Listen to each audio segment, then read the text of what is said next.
Hi guys, welcome to Workshop 6. Today we're going to be looking at spray techniques and having a go with spray paint and some do's and don'ts when using spray paint, how to keep yourself safe, all of that sort of stuff. So let's get on with it.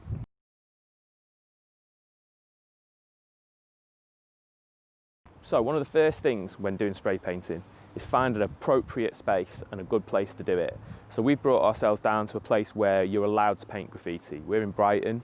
The wind's blowing a bit, so you might pick up some wind, you might pick up some seagulls in the background as we're going today.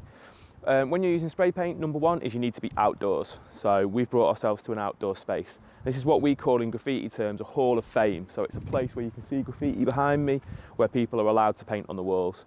So what we also have to make sure we have when we're painting outdoors, even if we're outdoors, is have some safety equipment. So I've got my glove, I've got my mask. Again, this is just all helps you to stop taking in the fumes of the spray paint. Now again, when you're using spray paint, thing to remember is you have to be 16 and in some places 18 to buy spray paint.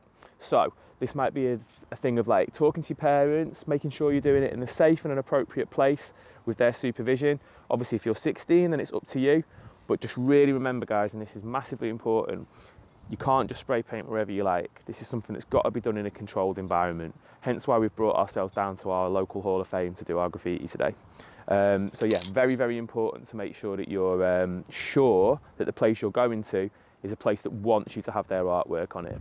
Other thing to be conscious of, guys, is if there's other artwork already there, then we're trying to be respectful of the graffiti art that's already there and look for a space to practice where it doesn't matter so much. So don't go straight through the middle of someone else's work.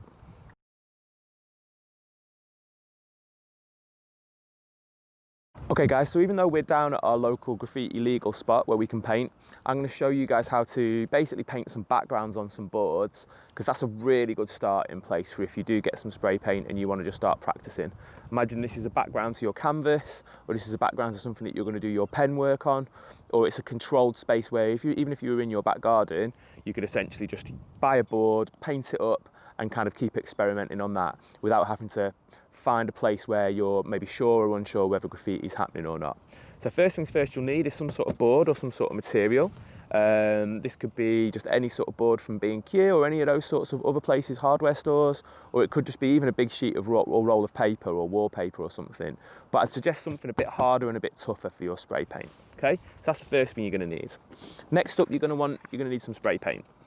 Now spray paints, again, I would strongly recommend that you buy specialist graffiti paints. So go to a proper art shop or have a look online for graffiti aerosol paints, this sort of stuff, and look for the right sort of brands. I wouldn't recommend going to like your local hardware shop or your local bike shop or anywhere like that to buy spray paints. They generally don't have the best brands for doing graffiti art. That's more for repainting or touching up your car or that sort of thing.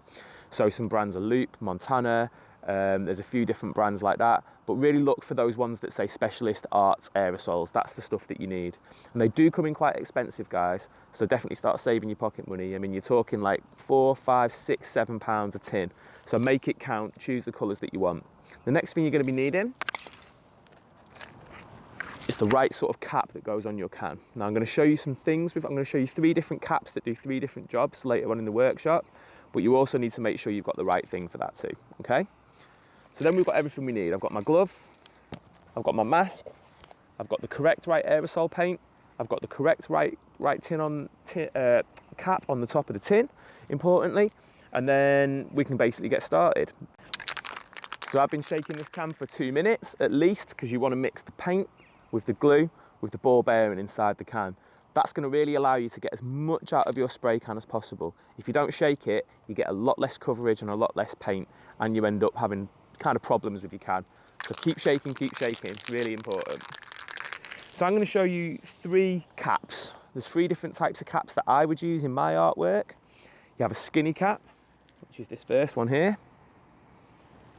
You have what we call a New York fat cap, which is like a middle cap.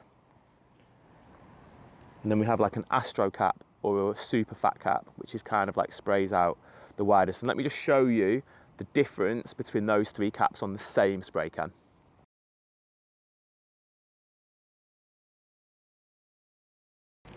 So first off, guys, I'm going to show you this skinny cap, just to give you an idea about the different widths and the different types of ways you can use these caps and cans, and to get different effects when you're doing your graffiti artwork. So I'm putting it on nice and carefully, away from my body. I'm not pressing it down too hard. So you can see it's just a case of lifting it off, putting it on, but moving it away from my face and trying to not point it, just in case you get that overspray. So then this is our skinny cap, guys. I've shook my can, and then you can see if I'm holding the can about, let's say about 10 centimeters away, I'm getting a loose, sort of quite fluffy line. The closer my hand is, the better and stronger that line is. The closer and quicker I go, the thinner it goes again. So I'm getting down to probably just over 1 centimeter with that. And that's why that cap's skinny. I'm getting the skinnier lines, hence the name skinny cap, yeah? Then we have the classic, which is like probably the most used and utilized by graffiti writers, which is what's called a New York fat cap. It's kind of like the graffiti writer's best friend, really. And this is the one we use most for controlled work, but also for filling in. So you can see that one, it's just like a very different shape. Again, being nice and careful when I put it on. And when I've got a bit of distance, you can see it's getting a much fatter and fluffier line.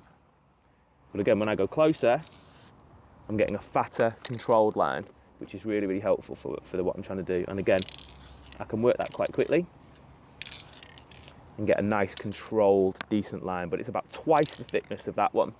Now, the other beauty of this New York fat cap is you can get, basically, for the most part, can get a perfect circle. So you can get a very controlled circle shape, which is great for doing dots and effects and tricks like that. So next up, we have the Astro cap. So Astro cap again, sort of nice thick cap. This is the one we have to be extra careful when we put it on, because we get the most overspray. I'm giving them a kind of shake. And then when you see this one, you can see it's a much fatter line. We're talking, you can be spraying nearly 5-6 centimeters with this. So much less control, much faster, and it uses much more paint, but it's great for filling in large areas, and it's great for when you're fading colors together. So there are sort of like 3 standard caps. They're the ones we need the most. New York, skinny, and super fat cap.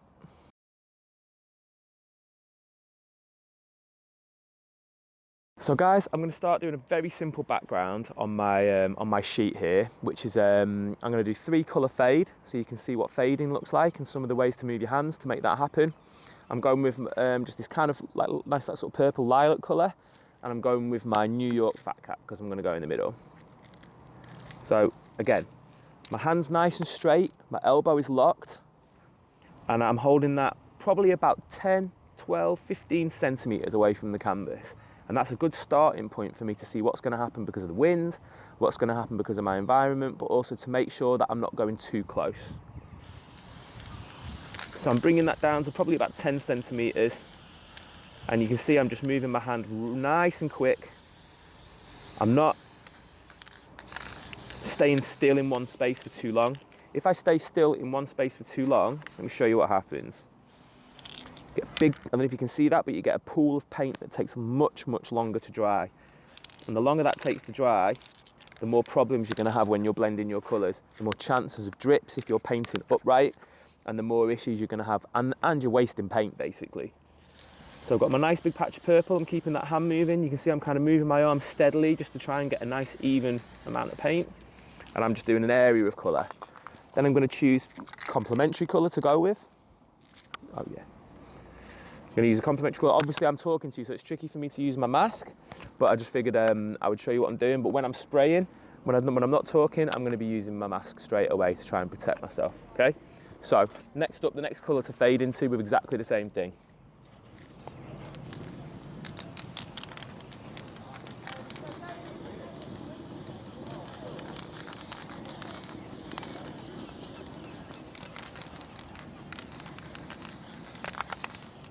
So you can see when I'm getting from the purple to the pink, I'm angling my hand ever so slightly sideways, and I'm trying to get those 2 colours to fade together nicely so that there's a bit of so it looks like they're blending.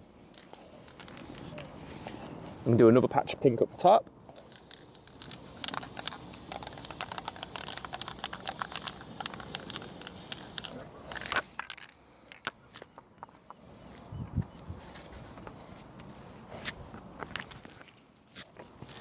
Now I'm going to go onto my Astro cap, just to show you the difference and how effective these can be used for fading also.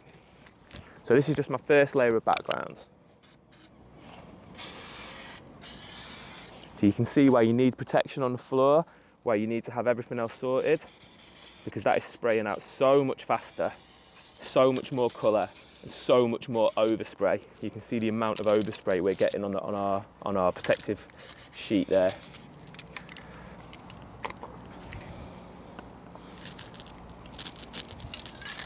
And I'm just blending colours together. All I'm trying to do is just get an interesting looking fade going on.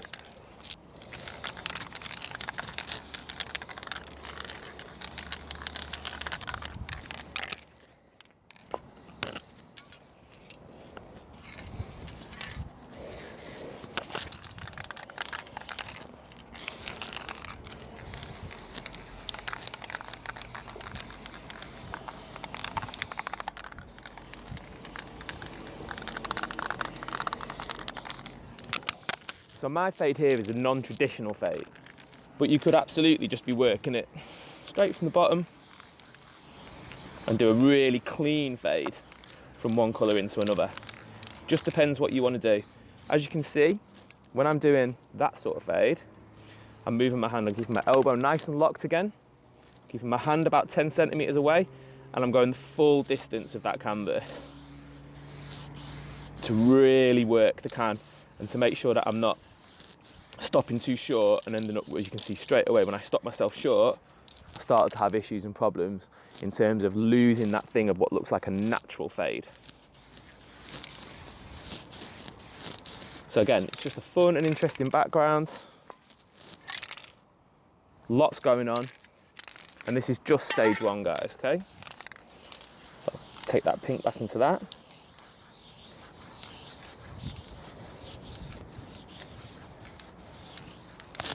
And we're not doing too bad. Right, next up, stage two of our background.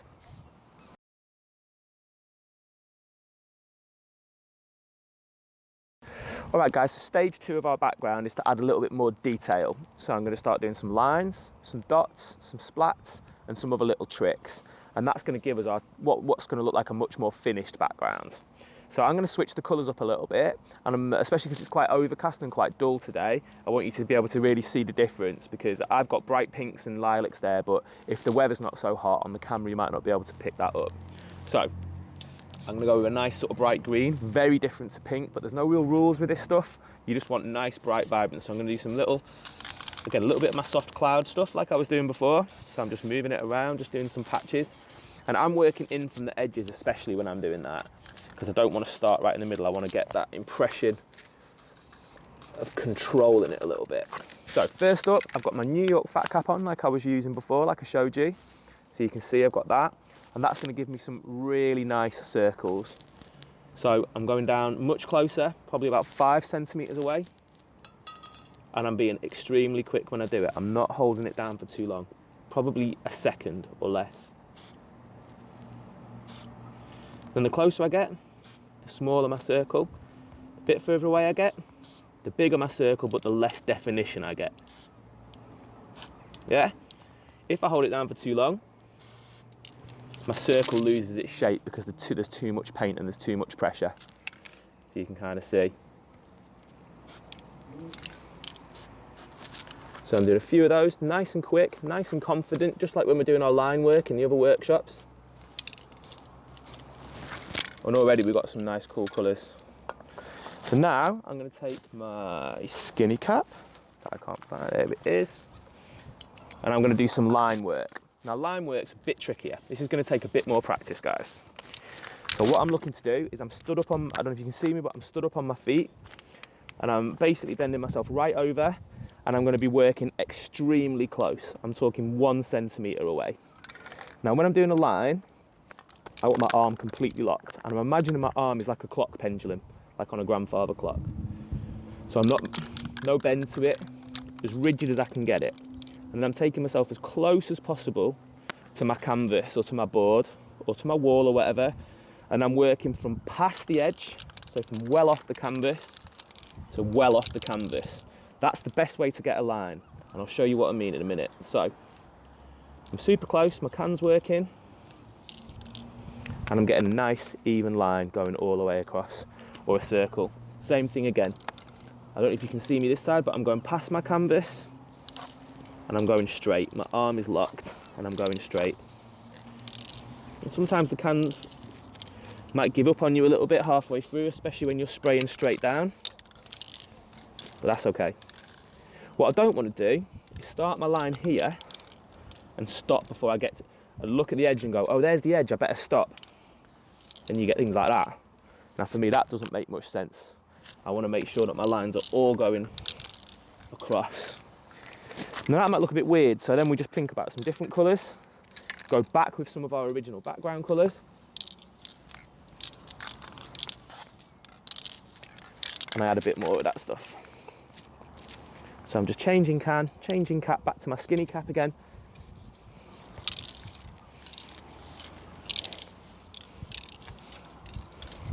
And our canvas starts to shape up and look quite interesting. A few fades again.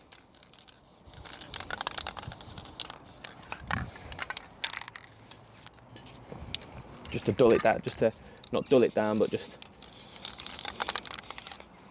make it look like it's part of our background.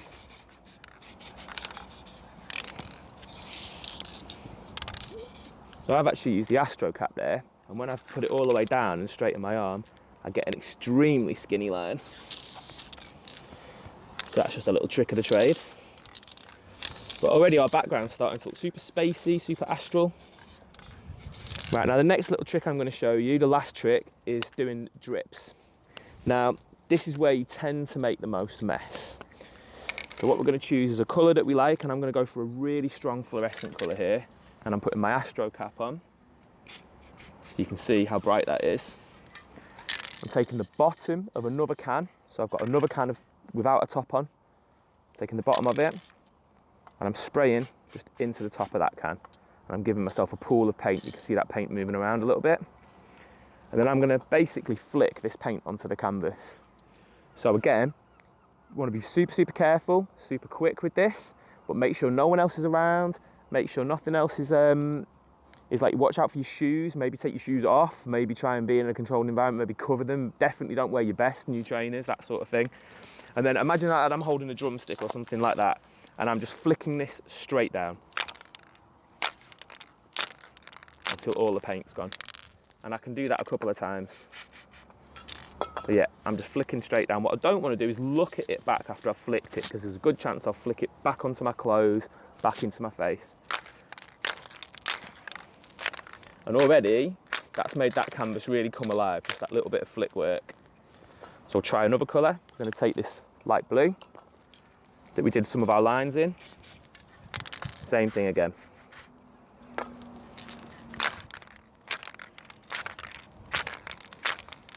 Already that's starting to look super spacey, super interesting. It's got more going on. A few just little fades, a few little more dots. And that started to really come alive.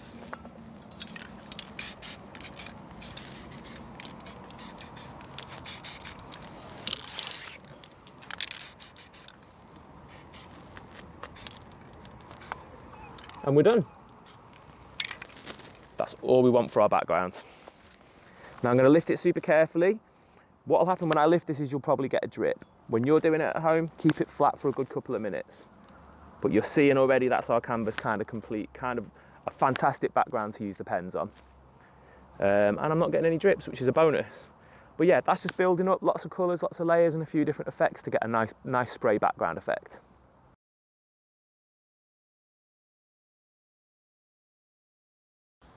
Okay guys, I just want to take you back to one of our earlier workshops. I think it was workshop 4, where we were talking about learning to do a tag, learning to do a throw up, and learning to do like simple or wild style letters. And I'm going to show you all of these in situ, because since we're at a Graffiti Hall of Fame, like I was explaining to you, might as well take you through what that stuff looks like. So down here, we start with our first thing, which is a tag. So this is a shout out to somebody's girlfriend or their wife or their friend. And all done with one can, nice and simple. And the person's just sprayed it and put some style into it. But that's basically a very simple version of a tag. Similar here, someone's written TDS. It's just all in one letter, all done super quick. And that's your classic sort of tag style.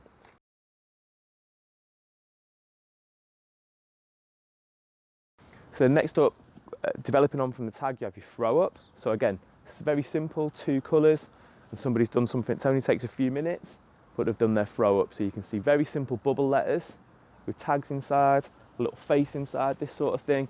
And it's just a very simple sort of like practice how to get your name up really, really quickly before you move on to more complicated types of graffiti. You can see another one there, same sort of thing. So that's just people doing their super simple Throwup. So next up, you've got your what we call sometimes called simples or chromes or dubs, which is like starting to get a little bit more complicated. It's often done in silver. It's done with wheel paint, which again is quite cheap and easy to get hold of.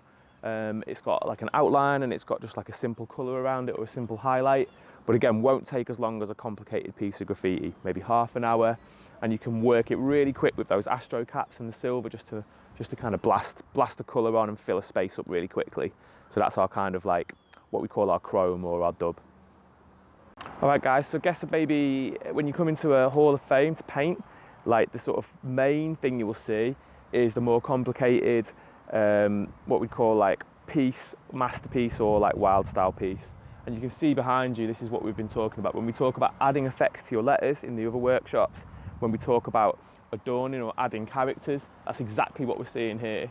This is like a 4 or 5 or 6 colour piece. And it says ERAS, but the letters are quite hard to make out because they've been abstracted and complicated. You can see there's lines through them, there's additional bits of bars, there's just gaps, there's all types of things added. There's colour fade going all the way from blue to grey to beige to white in every single letter. The outline alone has got 3 different colours from brown, red, black going on. Lots going on in the background with those clouds like we showed you in the other stuff. We've adorned with a character, we've got like a SpongeBob character sort of to add extra addition to it just to keep it more powerful. You do this because that way your piece is going to last longer, people are going to hopefully respect it more and it's going to stay working up. And again, it's got some of the stuff we were talking about, so highlights, you can see there's a white circle on most of the letters and there's some white lines just to add stuff. There's a drop shadow where it goes onto the sort of turquoise background. There's a darker turquoise drop shadow on the letters. All those effects that we were doing with our pens and we were talking about to make our lettering more interesting and more exciting is being carried out in this wall graffiti. So that's our history, that's what we do. And for me, just for me personally, that's the stuff I like the most. When you take your letter style, you take your graffiti name and you abstract it and make it as interesting and as sort of powerful as possible with all of those effects, like you're almost armouring your letters in a way. So that's like a classic graffiti piece.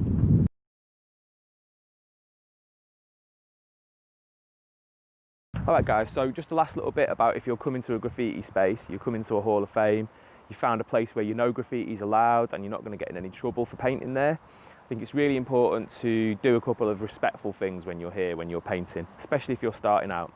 Number 1, take your paint home with you when you're finished. Quite a lot of people, they just sort of leave their cans lying around. I'm always a big one for just packing up your paint, taking it back with you, take your empties with you, don't leave them lying around. Main reason being, someone else will come along and then they can kind of ruin your painting. They'll just tag over your stuff or they'll make a mess, or someone less experienced might just write through your work. So that's, I always say, like, let's be respectful of the environment, number 1, but let's also just make sure that we're like keeping the place tidy. That's how we keep our spots going, is by maintaining them and by making things work that way. Other things to talk about when you're here is like, if you're new to graffiti, don't go painting straight through the middle of a really, really established painting or a painting that looks really good. Try and find a spot to practice on where you're not going to get in any trouble with any sort of older or more respected graffiti writers. The last thing you want to do is come to a place like this, feel unsafe or feel like you're going to get into any sort of argument with anybody. So just try and like look for what's already going on, what's like a nice completed piece, and maybe do something a bit different to that. It always happens a little bit, but really anything to try and respect it. So, you know, if someone's done something that's a lot of colour, then that's brilliant. Leave that to be the sort of top of the food chain, in my opinion. You know, a Throwup can go over a tag, you know, a simple chrome piece can go over a Throwup, and a colour piece is going to have the respect to go over that stuff. When you're at a Hall of Fame, that's really important to try and remember those rules and just really try and make sure you're respecting other people's artwork. And if it looks full of art, that's fine. You should be able to find a spot to practice, or an old piece that's already been gone over by somebody else, or it just looks a bit messy, and just make sure you're practicing in an appropriate way. But other than that, just enjoy it and just try and really remember that this is like a whole learning thing. You know, I've been doing this for 25 years, so it's just really important to remember that this all just takes time. You won't get it straight away, but just try and have fun with it.